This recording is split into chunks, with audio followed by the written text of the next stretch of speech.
In today's video, I'm going to show you exactly how to change the sound on chess.com step by step. Whether you're tired of the default move sounds or you just want something more fun or immersive like metal, marble, or even space-themed effects, this quick setting change can completely upgrade your playing experience. Make sure you stick around because I'll walk you through everything in under a few minutes. And if this video helps you out, don't forget to hit that like button and subscribe for more simple and useful tutorials just like this. Alright, let's jump right in. First, open your browser and go to chess.com, then log into your account if you haven't already. Once you're on the main dashboard, look toward the bottom left corner of your screen. You'll see a small gear icon, which is the settings button. Go ahead and click on that. This is where all your customization options live, including visuals, gameplay settings, and of course sound. After clicking the settings icon, a menu will open up with several options. From here, you want to select the option labeled Board and Pieces. This section controls how your chessboard looks and feels, including piece styles, board themes, and sound effects. Once you're inside the Board and Pieces section, scroll through the settings until you find the sound menu.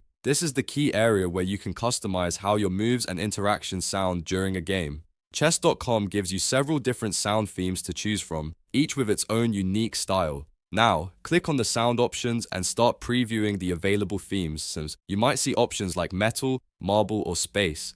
Each one has a different tone and feel, so take a moment to try a few and see which one you like best. As you select a new sound theme, the change usually applies instantly, so you can hear exactly how it will sound during your games. Once you've found a sound you like, there's nothing else you need to do.